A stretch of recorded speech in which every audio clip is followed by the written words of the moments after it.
Bonjour, bonjour, j'espère que vous allez bien. Moi, ça va. Moi, ça va très, très bien. Moi, ça va très, très bien parce que je suis une maman comblée. Eh, moi, ça va très bien.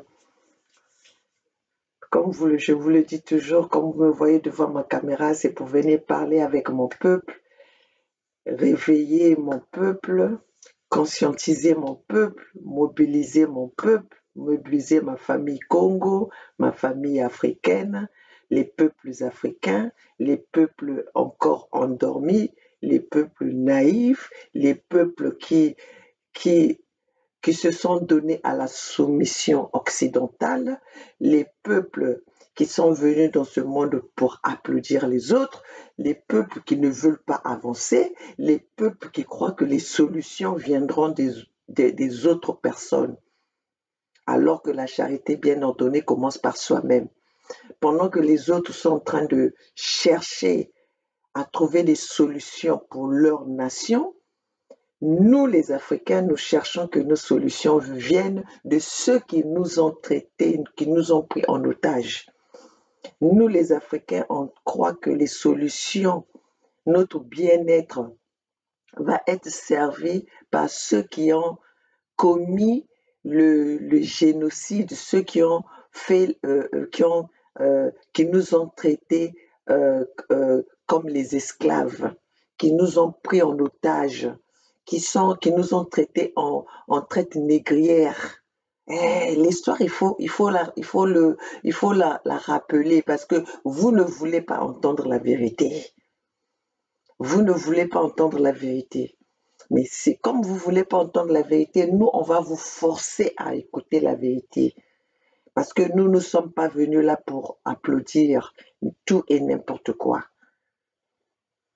Oui, là en ce moment, votre prédateur, le prédateur du continent africain, il est là sur notre sol, il fout ses pieds, ses sales pieds des blancs sur notre sol, et vous êtes là, vous applaudissez. Hein? Ils vous parlent de la démocratie quand eux, ils savent très bien que c'est eux qui soutiennent la dictature, c'est eux qui créent les génocides, c'est eux les terroristes. Bientôt, vous allez voir que nous allons avoir les terroristes en Afrique centrale. C'est eux qui soutiennent les rebelles. Il y a eu une guerre en RDC, là où ils vont fouler, il est en train d'aller foutre son pied là-bas, son sale pied. Mais ce petit gamin-là, c'est un pervers narcissique. Il va falloir écouter son discours. Ah, l'arrogance dans son discours avant qu'il effectue son voyage, ce petit gamin-là. Hein? Vous savez vous savez très bien que on sait tous l'identité de Macron. Hein? Je vais vous montrer une image là qui me fait rire. Il manque, là-dedans, il manque Fally Ipupa et Maître Gims. Là, dans cette image-là, il manque Fally Ipupa et Gims. Je ne vais même pas l'appeler Maître et Gims. Parce que lui, Maître Gims, si nos pays là marchaient très bien, il n'allait pas se retrouver en France. S'il s'est retrouvé en France, et s'il n'était pas en France, il n'allait pas avoir il n'allait pas avoir le succès qu'il a. Son père a fait la musique au Congo. Il s'en est sorti. Pourquoi? Parce que le Congo va mal. Hein? Regardez cette image-là qui me... Yes, regardez, ces nègres que ces pervers narcissiques utilisent pour détruire notre pays, pour détruire notre continent. Regardez. Et c'est effectivement ça. Regardez.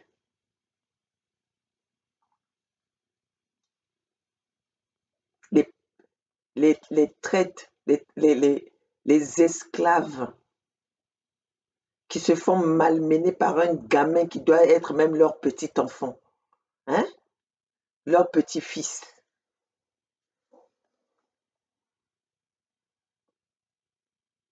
Regardez. Au premier rang, Denis Sassou Nguesso, Buhari du Nigeria, Paul Biya, Macky Sall. L'autre là, c'est qui? Macky Sall, Ouattara et le défunt Idriss Déby. Regardez. Au moins, Idriss Déby, avant de mourir, il nous a dit la vérité. Il avait commencé à se confesser. C'est d'ailleurs ça qui l'a traîné vers cet assassinat. Voilà pourquoi on l'a assassiné, parce qu'il avait commencé à dire la vérité de l'horloge de la franc-maçonnerie.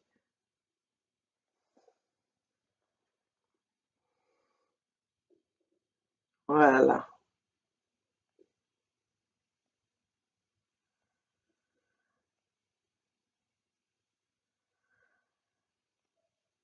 Voilà, mes chers compatriotes.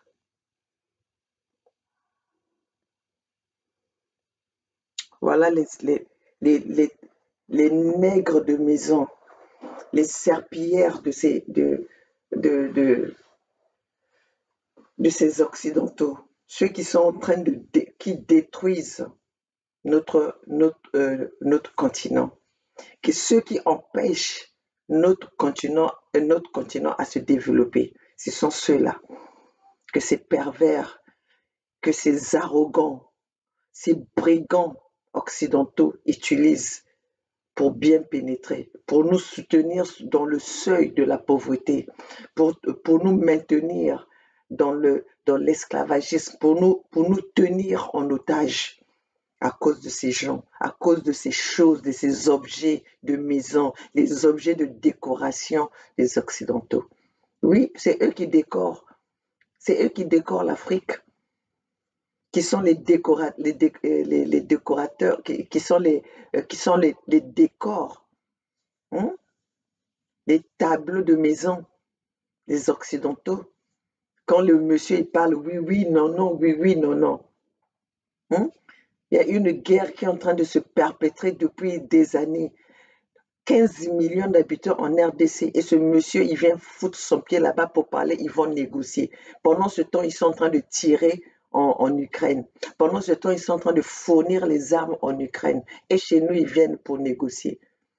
Hein? C'est comme ça qu'ils ont divisé l'Afrique. C'est comme ça que même nous, au Congo-Brazzaville, ils ont divisé, on avait perdu la partie du Cabinda. Oui, le Cabinda faisait partie du Congo-Brazzaville. Mais pourquoi aujourd'hui le Cabinda est la capitale économique de l'Angola? Et si vous voyez même où se place le Cabinda, c'est même pas dans le territoire angolais. Pour quitter Luanda, arriver au Cabinda, il faut prendre l'avion. Mais par contre, pour quitter Pointe-Noire, pour aller au Cabinda, entre la frontière du Cabinda et Pointe-Noire, il n'y a même pas, il n'y a rien. Enfin, c'est des maisons qui se touchent. Tout ça parce que c'est le problème qui est en train de se passer en est de la RDC. Pourquoi? Parce que Marie Ngouabi ne voulait pas avoir des problèmes avec l'Angola. Et c'était même pas question d'avoir des problèmes avec l'Angola. C'est la même situation qui est en train de se reproduire en est de la RDC. Et si aujourd'hui la RDC ne se bat pas aujourd'hui, cet endroit-là ne sera plus de la RDC. Et c'est ce que nous sommes en train de refuser, parce que si on continue comme ça, ça va continuer. Après la RDC, ça va être qui?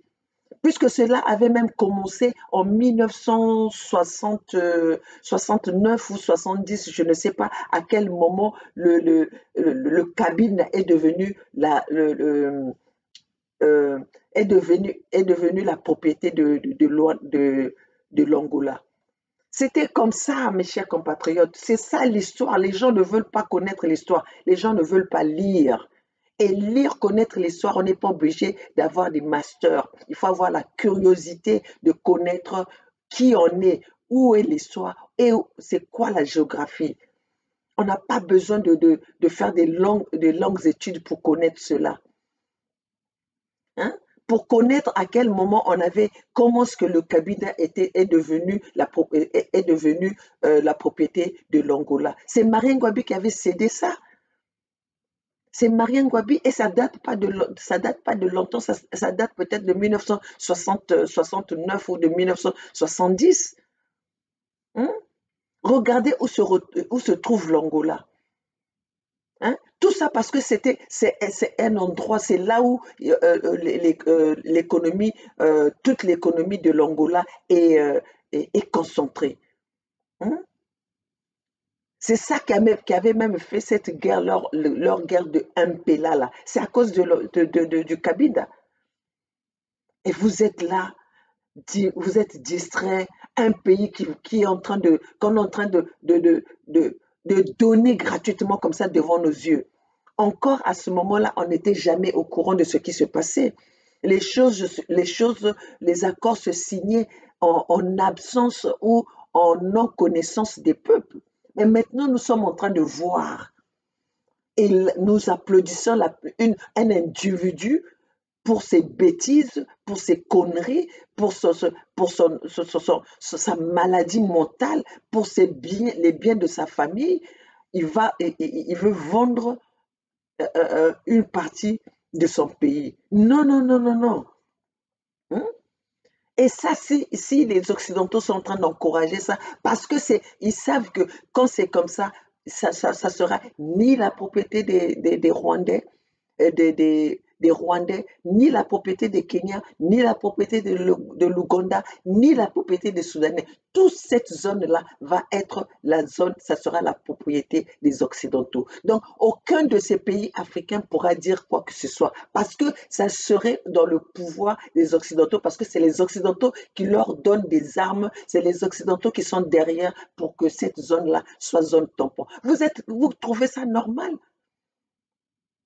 Et en plus de ça, ce monsieur-là, hein, ce malade mental, ce petit arrogant pervers narcissique de Macron, va utiliser maintenant les Fally Ipupa et cette jeunesse-là qui doivent aujourd'hui, au lieu de se lever pour défendre leur terre, pour défendre leur patrie, ils sont là à vouloir juste euh, euh, céder leur pays pour faire des photos avec ces dirigeants. Hein? Qu'est-ce que ça vous, qu'est-ce que vous gagnez dans tout ça? La photo? Depuis quand fallait pour pas faire la politique? Depuis quand Maître Gims a parlé des problèmes de la politique du Congo? Hein? Aujourd'hui, Maître Gims, si tu es de père et mère congolais, si aujourd'hui ton pays allait mieux, si tu allais prendre ta femme pour aller vivre au Congo, si tu ne le fais pas et tu es allé vivre chez ta femme au Maroc, parce qu'au moins chez eux c'est développé, c'est mieux que chez toi. Parce que nos cultures, c'est pas toi qui vas vivre chez ta femme, c'est ta femme qui te suit. Mais toi, tu suis ta femme dans son pays. C'est parce que tu sais que tu peux pas emmener ta femme dans ton pays. Et pendant que nous sommes en train de se battre pour ça, hein, vous êtes là à aller épauler et à aller vous mettre, servir encore les intérêts des Occidentaux. Nous sommes en train de dire ceci.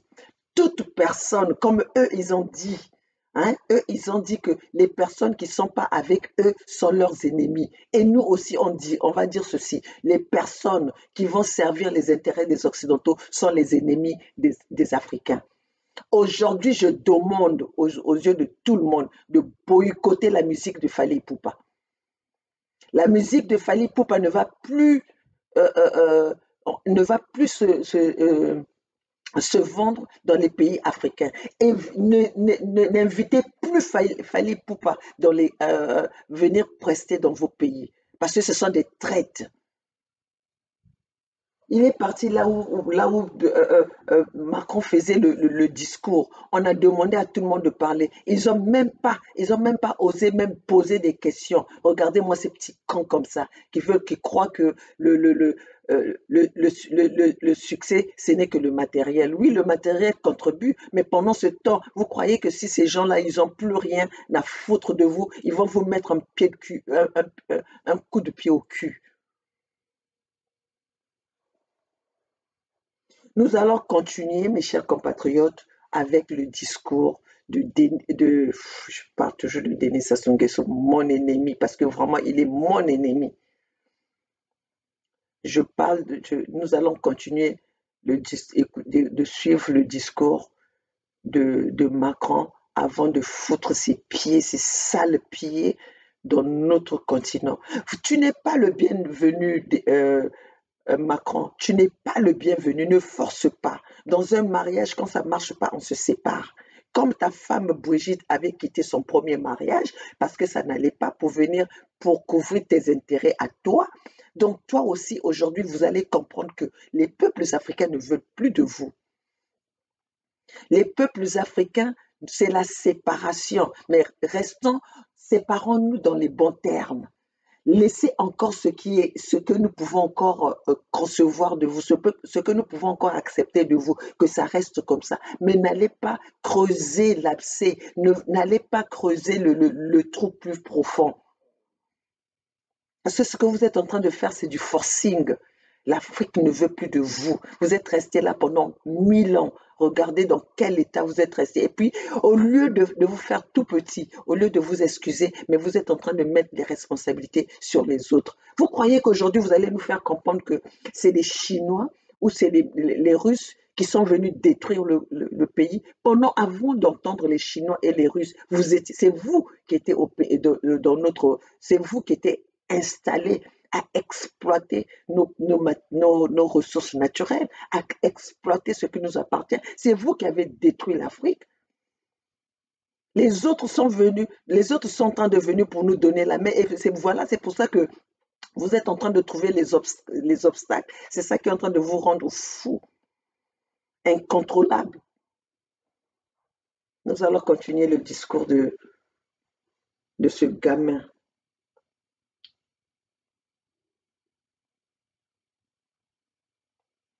Voilà.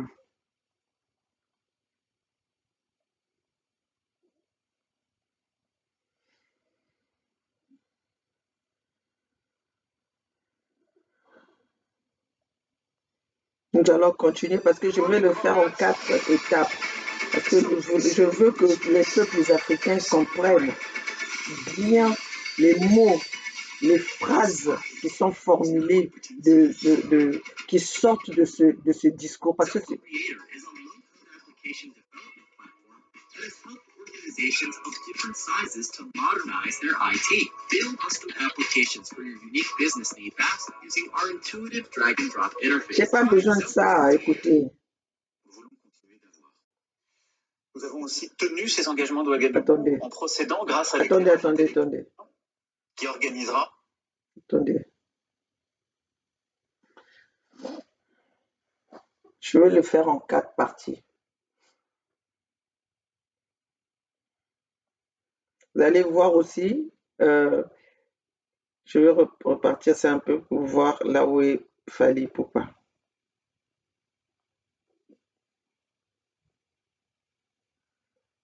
Je ne laisserai le sacrifice de nos militaires être à nouveau entaché du même amalgame et en aucun cas, je ne laisserai se reproduire cette situation où par un engrenage de déresponsabilisation et de substitution, la France devient le bouc émissaire idéal. Pour éviter la répétition de l'histoire.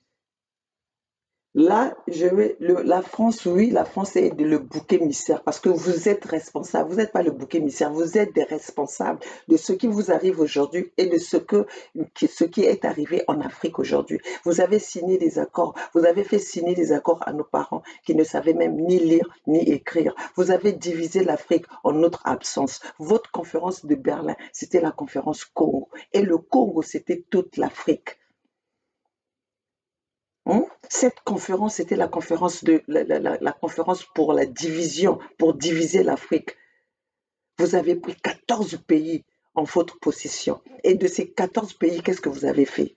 Qu'est-ce que vous avez fait de ces 14 pays africains que vous avez pris en contrôle, que vous avez exploité jusqu'à aujourd'hui? Qu'est-ce que vous avez donné? Qu'est-ce que vous avez laissé à ces peuples? Depuis votre réunion de Berlin, depuis depuis la conférence de Berlin, il n'y avait pas des Chinois, il n'y avait pas des Russes. Donc aujourd'hui, votre pilule que vous voulez mettre la responsabilité sur les Russes, ça ne va pas passer.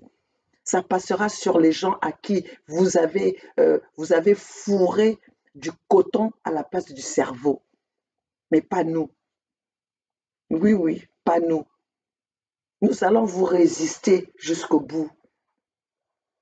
Oui, voilà comment ça vous fait mal. Vous êtes en train de dépenser tout l'argent du monde pour manipuler nos peuples. Mais nos peuples ne sont plus dupes. Nous, avec nos petits moyens, nos peuples sont en train de nous écouter. Vous allez mettre votre pied sur le sol Congo, pendant que les Congos, nous représentons les Congos aujourd'hui, les Congos de l'Afrique centrale, du Congo-Brazzaville, nous représentons ce Congo-là. Nous sommes les membres de la Fédération Congo, que les Congos ont choisi, les Congos de la République du Congo ont choisi pour les représenter. Vous êtes en train de nous ignorer. Vous ne répondez pas aux questions, vous ne répondez pas aux attentes de notre peuple, hein, des peuples Congo. Et vous allez aller là-bas pour leur dire quoi? Pour leur dire quoi? Vous nous sautez, nous. Hein? You jump off us et puis tu vas là pour leur dire quoi? Ce peuple-là n'est plus un peuple naïf. Oui, oui. Ce peuple-là n'est plus un peuple naïf. Nous sommes leurs représentants et nous allons, écoutez, Macron, cette guerre-là que vous allez déclencher, vous n'allez pas tenir. Vous n'allez pas tenir parce que notre peuple est conscient de ce que nous sommes en train de faire. Nous sommes levés pour le bien de notre peuple. Comme toi, tu es levé pour le bien de ton peuple, de ta nation. Si aujourd'hui tu es en train de combattre l'Afrique, tu veux reconquérir l'Afrique, c'est pour donner le bien-être à ton peuple. Nous aussi, nous sommes là pour notre peuple. En quoi vous croyez que vous devez toujours nous représenter? En quoi? Nous allons continuer.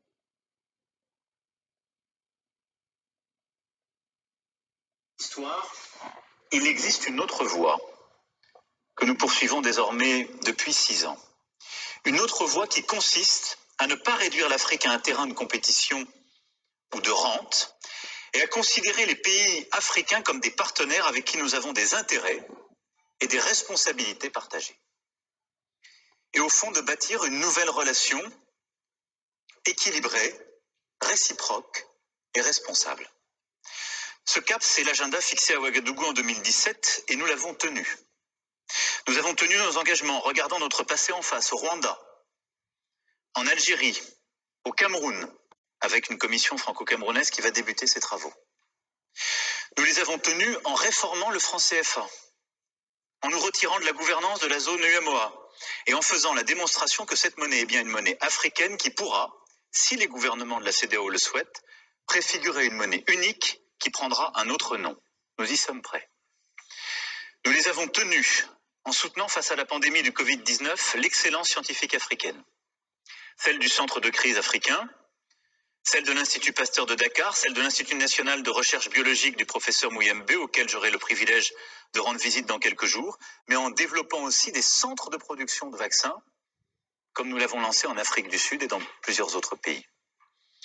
Nous avons tenu nos engagements en matière sportive en bâtissant des partenariats nouveaux pour déployer, former des sportifs sur le continent africain et déployer des infrastructures sportives. Et nous allons continuer de le faire et de l'accélérer, du football au judo en passant par le basket et tant d'autres sports.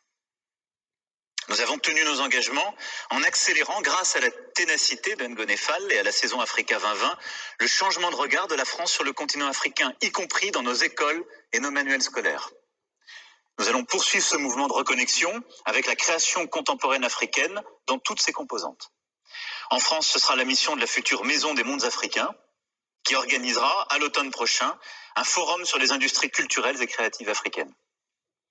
Sur le continent africain, ce sera le rôle de nos instituts culturels, de notre réseau de coopération, de nos alliances françaises, de redevenir le creuset de cette intimité franco-africaine et de ce changement de regard. Nos instituts doivent être les lieux où vient tout le monde et où l'on prend tous les risques. Ce sont d'ailleurs les lieux où commence le rayonnement d'un Fela Kuti, où, puisque nous serons à Kinshasa dans quelques jours, un Papa Wemba ou un peintre Moké ont connu leur premier succès, leur première reconnaissance. C'est la force de ce réseau et c'est celle que nous voulons continuer d'avoir. Nous avons aussi tenu ces engagements de Ouagadougou en procédant, grâce à l'éclairage intellectuel de Bénédicte Savoie et Felwine Sarr et au travail des équipes du Quai Branly, à la restitution au Bénin des œuvres du trésor d'Abomey. Nous irons plus loin, puisqu'une loi cadre sera proposée dans les prochaines semaines par la ministre de la Culture à notre Parlement. Et à partir des préconisations du travail réalisé par Jean-Luc Martinez, que je remercie, cette loi cadre permettra de fixer, avec notre représentation nationale, la méthodologie et les critères pour procéder à de nouvelles restitutions au profit des pays africains qui le demandent, mais reposant sur un partenariat culturel, scientifique pour accueillir et conserver ces œuvres. La Côte d'Ivoire l'a déjà fait. Je souhaite que cette démarche puisse s'inscrire dans une dynamique plus large et également une dynamique européenne, à l'image du fonds franco-allemand que nous avons lancé pour développer les recherches de provenance sur les œuvres africaines entrées dans nos collections. Nous avons aussi, durant ces années, soutenu l'entrepreneuriat africain en y consacrant plus de 3 milliards d'euros entre 2019 et 2022, au travers de l'initiative Choose Africa. Nous allons amplifier cet effort en ciblant davantage les entrepreneurs français et africains qui sont confrontés aux risques et qui n'arrivent pas à accéder au crédit ou au capital de quelques centaines de milliers d'euros qui débloqueraient leur situation. C'est précisément l'objectif de Meet Africa 2. Je sais que plusieurs qui ont été sélectionnés sont ici présents, permettent d'accompagner celles et ceux qui ont des projets plus risqués. Et ce sera le rôle aussi de notre Banque publique d'investissement et de l'Agence française de développement de porter ensemble un nouveau programme, Choose Africa 2, qui sera dédié à cet effort et qui, en particulier en matière de culture, de sport, d'agriculture et de digital, reprenant tout ce que nous avons fait avec Digital Africa ces dernières années, démultipliera les opportunités. Nous dérisquerons davantage les investissements français en Afrique avec ces mécanismes et nous accélérerons la croissance des petites entreprises africaines qui sont à la frontière entre l'économie formelle et informelle. Et sur le modèle de ce que le Sénégal a réussi, et comme nous avons commencé à le faire dans plusieurs pays africains, cette initiative sera également un levier pour appuyer une véritable politique d'innovation avec tous les pays volontaires. Enfin, nous avons ces dernières années posé les bases d'un axe euro-africain qui s'est incarné lors du sommet de Bruxelles en février 2022 sous présidence française. Et c'est en nous appuyant sur cet axe euro-africain que nous avons obtenu à Paris en mai 2021, dans le sommet de Paris sur le financement des économies africaines, le déblocage et le redéploiement des droits de tirage spéciaux au bénéfice de l'Afrique et lancer la production de vaccins aussi sur le continent africain avec l'Afrique du Sud notamment, comme je l'évoquais tout à l'heure. C'est aussi pour ça que je me réjouis de pouvoir compter sur l'engagement du commissaire Thierry Breton, de la commissaire Urpilainen, à nos côtés dans quelques jours en RDC. C'est une véritable équipe européenne que nous souhaitons mettre en place. Vous le voyez, en brossant ce tableau général, si je puis dire, je veux ici dire combien ces dernières années, nous avons bousculé des choses qui paraissaient des tabous complets. Quand j'étais dans cette même université à Ouagadougou, tous les étudiants qui m'interrogeaient me parlaient du franc CFA, de la restitution des œuvres d'art, de notre incapacité à accompagner l'entrepreneuriat africain. Tout cela, nous l'avons mis en place ces dernières années avec force et engagement.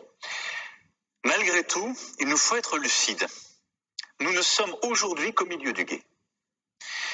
C'est une situation très inconfortable. Nous continuons à être, en quelque sorte, comptables du passé, avec une politique qui a décidé très clairement de changer et qui a parfois perdu des soutiens qui étaient bien utiles, mais parce que nous voulions changer de méthode, sans que nous ayons encore pleinement les résultats de la politique que nous avons lancée. Et donc nous sommes en effet comptables du passé sans avoir encore totalement convaincus sur les contours de notre avenir commun. C'est pour cette raison que le déplacement que nous allons entreprendre ensemble dans quelques jours est si important. Il intervient au moment où nous clôturons un cycle de notre histoire en Afrique, et un cycle qui a été marqué, à mes yeux, par deux choses que nous allons bousculer. Marqué par, au fond, d'abord la centralité de la question sécuritaire et militaire, et la prééminence du sécuritaire comme cadre de tout. Et cette prééminence, le rôle qu'elle a continué d'avoir, on le voit bien, a été une ombre portée, encore une fois, ces dernières années, ou un prétexte utilisé par beaucoup de nos opposants, ou de celles et ceux qui voulaient pousser leur propre propagande pour dire, au fond, la France est là et n'a qu'un agenda sécuritaire. Et puis nous allons, et donc l'objectif pour moi de cette phase dans laquelle nous rentrons, de cette nouvelle ère, est de déployer sous forme partenariale notre présence sécuritaire pour qu'elle s'insère dans ce nouveau partenariat. Et je remercie le ministre des Armées et le chef d'état-major des Armées du travail fait ces derniers mois pour véritablement penser, préparer ce nouveau partenariat sécuritaire, je vais y revenir. Et le deuxième grand changement que nous allons faire, c'est passer d'une logique d'aide à une logique d'investissement solidaire et partenarial. Et je crois que c'est à cette condition, en continuant et en amplifiant l'action qui a déjà été lancée, que nous pourrons conjurer d'abord cette opposition qui est en train de s'installer entre, au fond, un Nord supposément occidental et un Sud global, qui n'aurait plus de logiciel commun. Je crois profondément que c'est faux et nous devons démontrer le contraire. Et nous l'avons démontré d'ailleurs par une méthode nouvelle que nous avons là aussi commencé. Le G7 de Biarritz a été préparé avec les pays africains que j'avais invités, comme on l'a fait aussi au G20 de Bali, où on a réuni l'ensemble des pays africains avant le début des travaux pour œuvrer ensemble, par une conversation en quelque sorte permanente. C'est exactement la même chose que nous avons fait quand nous avons lancé l'initiative ACTA. Elle a été conçue avec le bureau de l'Union africaine, dans un dialogue là aussi qui était inédit. Et c'est la même chose que nous allons faire. Et pour moi, nous allons consolider cette logique, ce passage de la logique d'aide à celle d'investissement solidaire lors du sommet que nous allons organiser le 23 juin à Paris. Sur le nouveau partenariat Sud-Nord, précisément parce que c'est avec l'Afrique, mais aussi avec l'Inde, la Barbade, que nous pourrons inventer un nouveau pacte pour dessiner une nouvelle architecture financière internationale permettant de lutter contre les inégalités et de financer la transition climatique. Et donc, pour moi, le moment que nous sommes en train d'inaugurer consiste à aller au bout du changement et d'être exigeants avec nous-mêmes et d'accepter de nous débarrasser pour de bon de réflexes, d'habitudes, aussi d'un langage qui sont aujourd'hui, en quelque sorte, notre handicap et d'adopter une posture résolument plus claire de modestie, d'écoute et d'ambition. Au fond, de dire très clairement, dans tous ces domaines, que l'Afrique n'est pas un précaré, est encore moins un continent auquel les Européens et les Français pourraient dicter un cadre de développement, mais que c'est un continent où nous devons bâtir des relations respectueuses, équilibrées, responsables, pour lutter ensemble sur des causes communes. Le climat en est une ô combien importante, défendre nos intérêts, et aider les pays africains à réussir. Et c'est pour moi les termes mêmes de ce partenariat renouvelé que nous souhaitons, qui est l'inverse des logiques de prédation, qu'elles soient militaires et sécuritaires, ou qu'elles soient financières, poussées aujourd'hui par d'autres pays. Alors, comme je le disais, Là, je vais m'arrêter là parce que comme il vient de citer le mot prédation, jusque-là, qui c'est qui a été le prédateur de l'Afrique? C'est la France. La France veut mettre la responsabilité de son échec de savoir implanter en Afrique aux pays qui sont en train d'arriver aujourd'hui. Ils veulent impliquer là où ils n'ont pas réussi, au lieu de même de se rendre tout petit et accepter. Parce que vous savez, aujourd'hui, quand vous reconnaissez vos erreurs, vous allez les corriger. Mais quand vous ne reconnaissez pas vos erreurs, ça veut dire que vous allez continuer dans la même alignée. Vous allez continuer dans vos habitudes. Donc, ceci dit que la France, puisqu'ils ne veulent pas reconnaître qu'ils sont responsables du niveau que nous sommes restés depuis les indépendances, depuis la conférence de Berlin. Donc, ceci dit que ces gens-là ne vont pas corriger leur façon de s'asseoir. Les gens-là ne vont pas corriger leur façon de voir, de traiter les Africains, de traiter ces pays africains, qui leur a donné le bonheur, qui a combattu envers eux. Vous voyez même que la France ne cherche même pas il rend hommage aux quelques militaires qui meurent dans les embuscades et les guerres et les génocides que eux-mêmes ils ont créés. Ils rendent hommage à ça. Mais à quel moment les Français, ils ont même rendu hommage aux Africains qui ont combattu à leur côté pendant pendant leur guerre avec l'Allemagne? Qui a sorti la France, qui a sauvé la France dans leur guerre? C'est les Africains. Mais regardez aujourd'hui comment est-ce que la France n'en parle même pas. La France même, ce qu'ils avaient promis à ces combattants à ce moment-là, aujourd'hui, ils ne le leur donnent pas. Pour vous dire que la France, c'est notre pilule, c'est la pilule amère pour les Africains. Pour vous dire que les Occidentaux, c'est le virus incurable que nous avons en Afrique. Et si nous ne prenons pas conscience, nous allons dans les discours, parce que oui, vous les Africains, vous êtes tellement complexés du français, qu'aujourd'hui, il y a même beaucoup de gens qui connaissent le vrai fond, les vraies histoires de l'Afrique, mais qui ne peuvent pas venir, qui ne peuvent pas s'exprimer, parce que vous, les Africains, quand la personne ne parle pas correctement français, vous vous en moquez. Au lieu de faire attention, au lieu de prêter attention au message de la personne, vous êtes là, ah ben voilà, il a fait ce... Et vous ne savez pas que c'est un piège que les Français, ils avaient fait pour que nous ayons cette lacune de pouvoir nous exprimer. Et quand nous avons ces lacunes, on ne peut pas dire ce que nous pensons comme on le veut. Hein? Les engagements, quel engagement que la France va venir faire aujourd'hui qui va porter, qui va donner des solutions à l'Afrique de ce que tout ce ils ont pu faire quand les Africains étaient calmes, quand les Africains ne disaient absolument rien, quand les Africains ne résistaient pas, quand les Africains étaient dans le flou, ils n'ont pas pu le faire. Vous croyez que maintenant que les quelques Africains commencent à tenir tête, vous croyez que ça va être léger pour eux de nous laisser faire? La preuve, ils vous le disent, ils sont en train de faire le combat contre nous avec... Imaginez-vous que nous n'allons pas les déranger, nous sommes chez nous en train de porter le message à nos peuples, mais ils sont là, ils sont en train de nous menacer et nous intimider. Mais ils ne se rendent pas compte qu'un Africain, quand il est debout, il n'y a rien qui peut l'intimider. Un Africain, quand il est debout, quand il est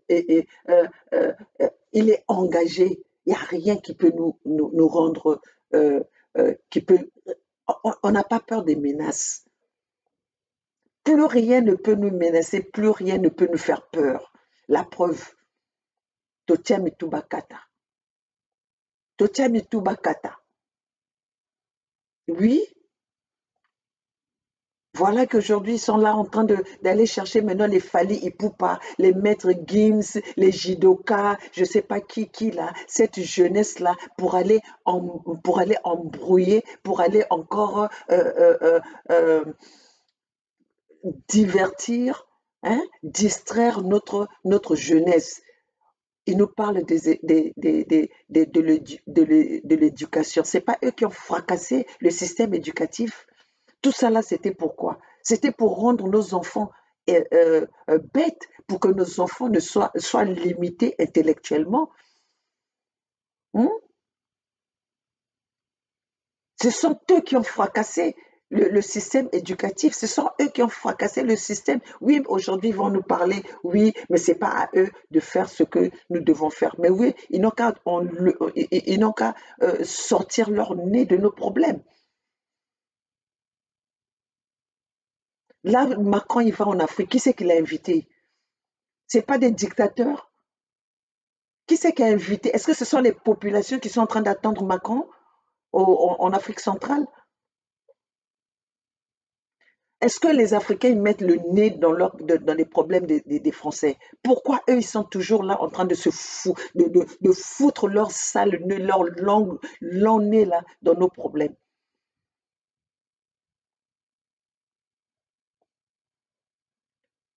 Aujourd'hui, les Africains doivent comprendre que nous devons prendre des responsabilités. Le destin de l'Afrique nous appartient. Le destin de l'Afrique, c'est nous. Ce n'est pas eux qui vont venir apporter les solutions pour les problèmes des Africains.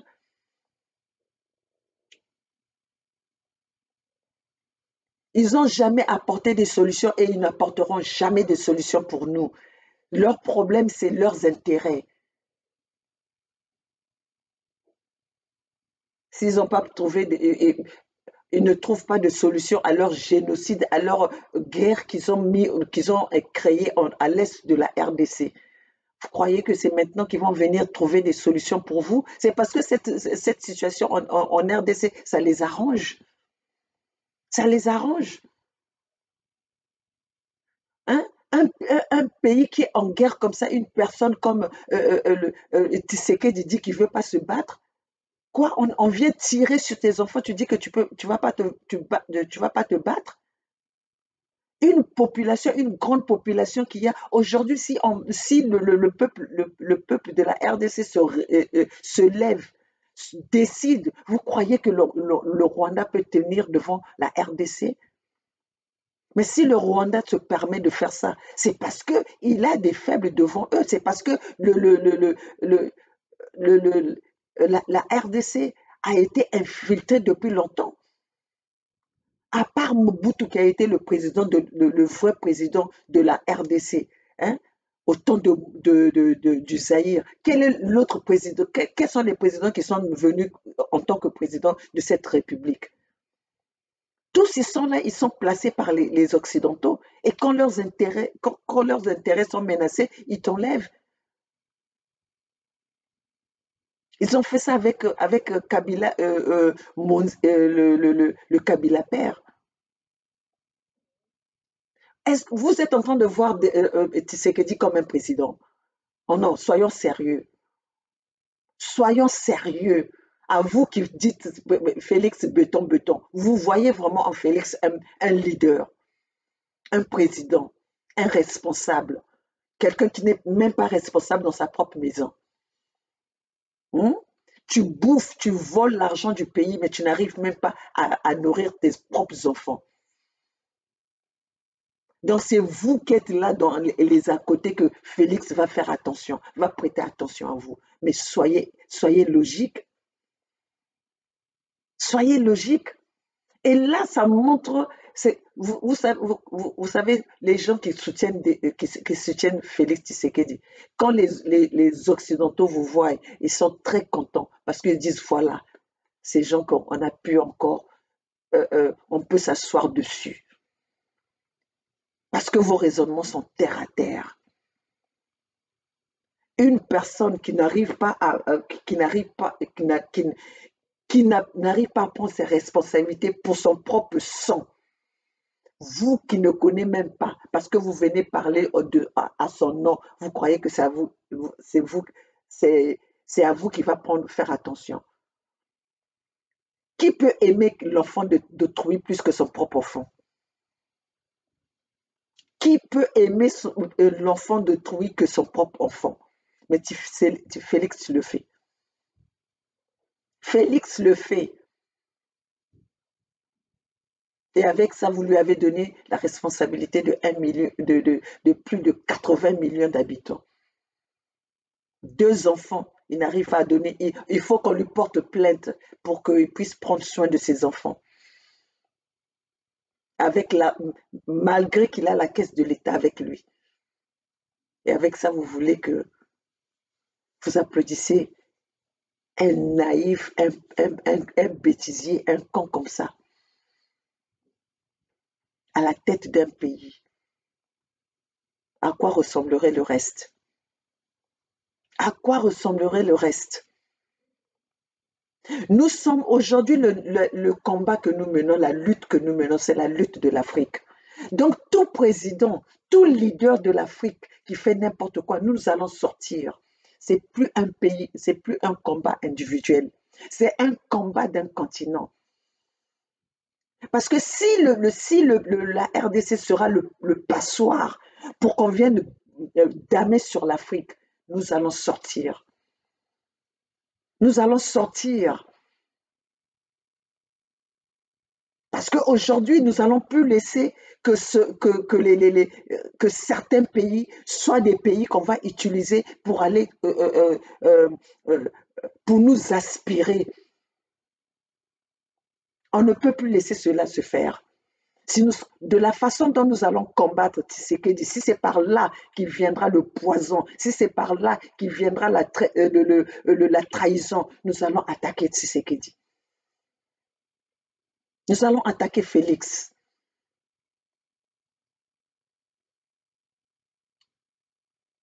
Nous sommes en train d'attaquer, c'est pas pour ça que nous sommes en train d'applaudir Sassou Nguesso. Mais aujourd'hui, s'il y a une personne qui a donné encore de l'ampleur à Denis Sassou Nguesso, c'est Tshisekedi. Après, il y a des petits cons qui sortent là. Non, il y a des Congolais de Brazzaville, des Congolais de trucs. On ne s'aime pas, on ne vous aime pas. Est-ce que nous, on a dit que nous sommes venus dans ce combat pour qu'on puisse nous aimer? Hein? Nous, on n'est pas là pour qu'on puisse nous aimer. On est là pour le problème de la terre. Nous sommes là pour le problème de nos terres, de nos richesses, de nos patrimoines, de notre bien commun. Nous voulons repartir chez nous. Nous voulons aller construire chez nous. Ce que nous sommes capables de faire ici, nous sommes capables de le faire chez nous. Et pour cela, nous ne voulons pas que ces prédateurs soient encore dans notre pays pour venir nous diviser. Et ceux qui sont des complices de ça, nous allons les mettre dans la même caisse. Nous allons les mettre dans le même tas. Comme aujourd'hui, nous avons donné Tokabi Sassou aux Français. On a donné Sassou cadeau aux Français. Les Moshi, on les a donnés cadeau aux Français. C'est pour ça que les Mboshi ne sont plus de chez nous. Les Mboshi ne sont pas des Congos d'ailleurs. Les Mboshi, ce sont des êtres animaux que les Français ont fabriqués pour plaider leur cause, pour soutenir leurs intérêts. Sassou n'est pas les nôtres, parce que moi, Sassou, je le vois, je l'écrase. Sassou, je le vois, je l'écrase. Et nous, aujourd'hui, en ce qui concerne ce combat, nous n'avons pas besoin des gens qui vont venir nous caresser dans le sens du poil. Nous avons besoin des armes. Parce que notre ennemi a des armes.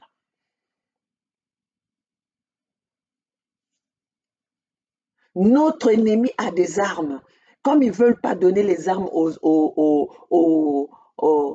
peuple, aux citoyens, ils ont armé leur petit groupe de la franc-maçonnerie, leur petit groupe de dictateurs pour venir tirer sur le peuple. Et nous, les peuples, nous allons choisir avec qui nous allons travailler, où nous allons se procurer des armes pour faire la guerre à ceux qui nous ont mené la guerre depuis 1000 ans. Et nous sommes prêts à le faire. Nous sommes prêts à le faire. Pour nos terres, pour les vrais citoyens, nous sommes prêts à le faire. Vous êtes des lâches parce que vous tirez sur des peuples qui n'ont rien. Vous tirez sur les peuples qui sont à même nue. Qui ne connaît pas la politique que vous avez établie dans ces pays africains qui vous soutiennent? Pourquoi aujourd'hui un Assimi Goïta est devenu votre ennemi? À traiter son gouvernement de la jungle. Le Assimi Goïta que son peuple a choisi, vous les traitez pour la jeune. Quand les gens ne veulent pas travailler avec vous, quand les gens ne veulent plus collaborer avec vous, quand les gouvernements ne veulent plus collaborer avec vous, ce sont vos ennemis. Pourquoi? Parce que vous savez ce que vous avez fait. Vous savez ce que vous avez créé dans ces pays-là.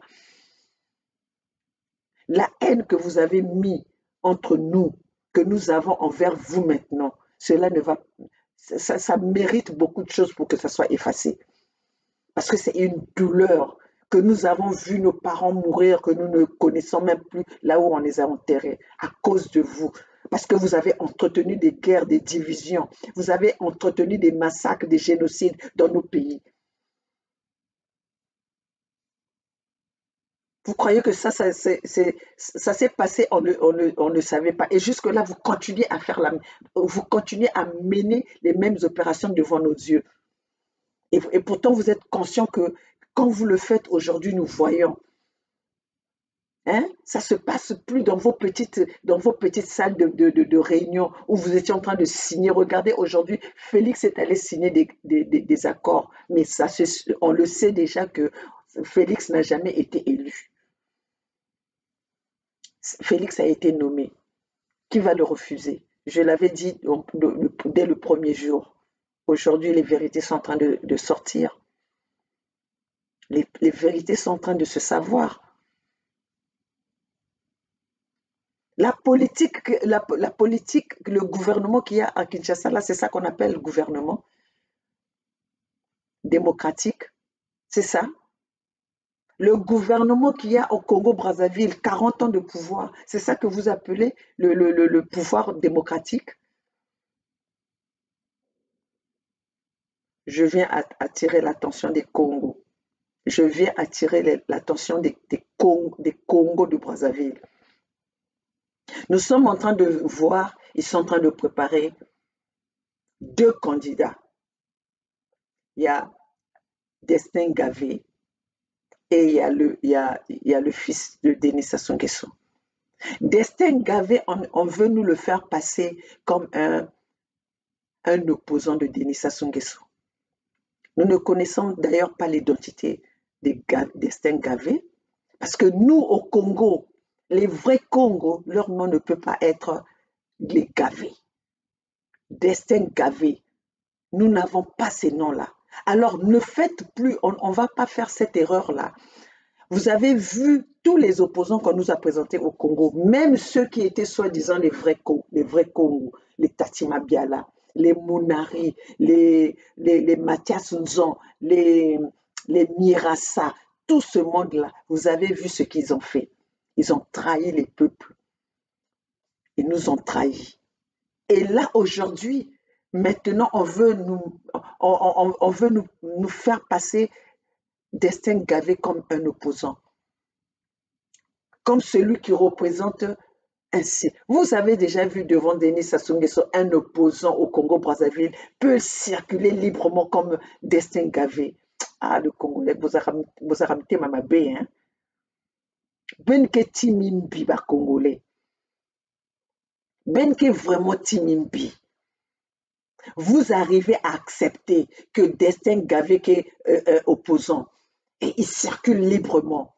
Il a le parler libre comme il le fait. Belge Zoabet, ça m'a été Zoabet façon à Zoba. Ça m'a été qui bet que Benek Zoabet façon à Zoba. Peuple Congo, Destin Gavé n'est pas un opposant.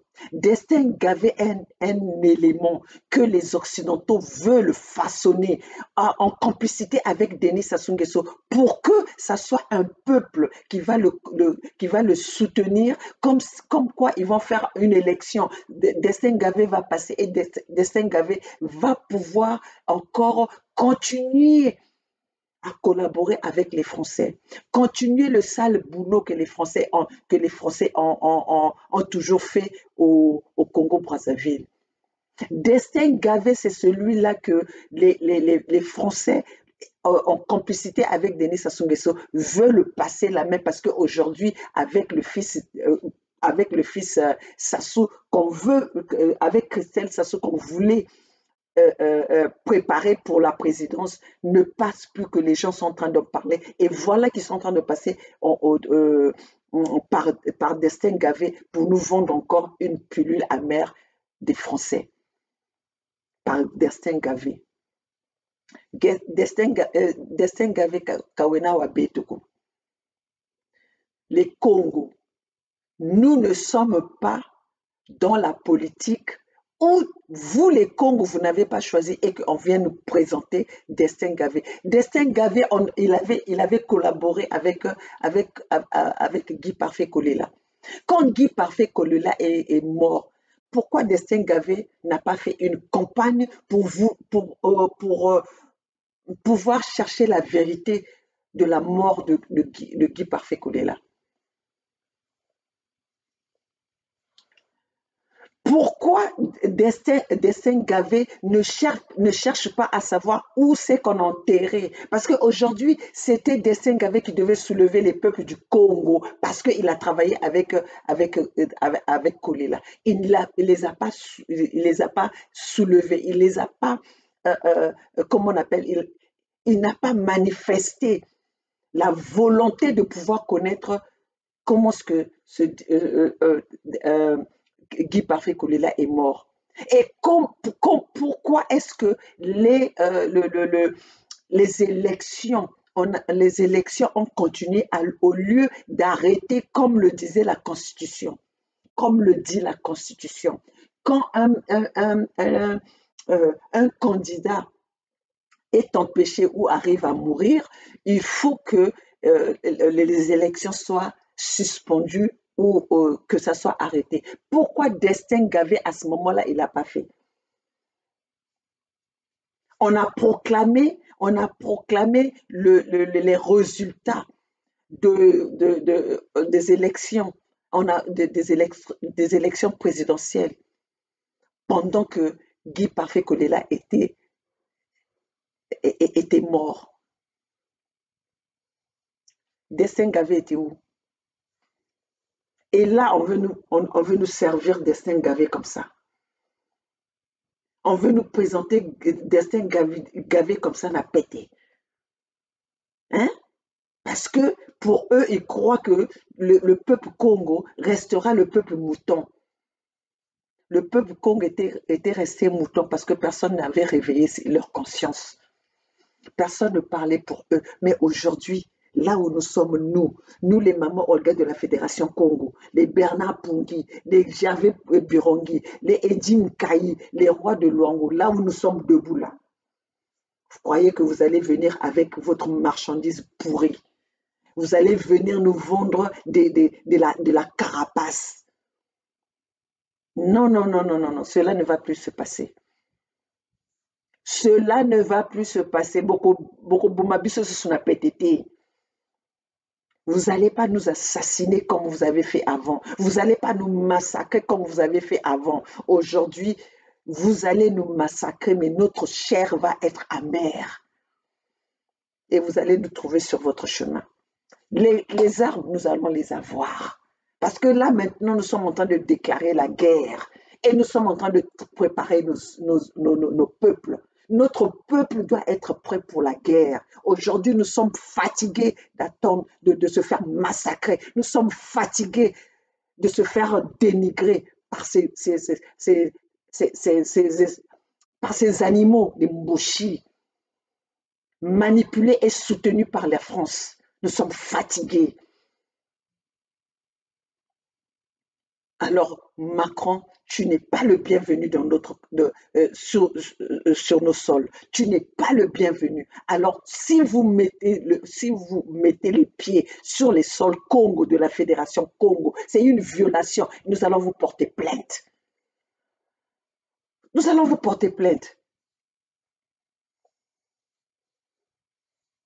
Fini la soumission. Oui, fini la soumission. Alors, sur ce, mes chers compatriotes, je vais vous laisser. Ici, c'est Maman Olga depuis les États-Unis, la maman de la Fédération Congo. Nous allons continuer encore, toujours dans la dictature, toujours sur le discours de ce prédateur, le pervers narcissique de Macron. Nous allons continuer parce que nous voulons que notre peuple sache exactement ce que veulent ces ennemis des nations, ces ennemis des Africains, sur qu'est-ce qu'ils veulent de notre continent, qu'est-ce qu'ils veulent de notre de nos richesses, de nos peuples. Seule la lutte libère. Le peuple gagne toujours. Vive la Fédération Congo. Vive les Congos. Avec vous, nous allons gagner. La Fédération Congo ou la mort, nous vaincrons.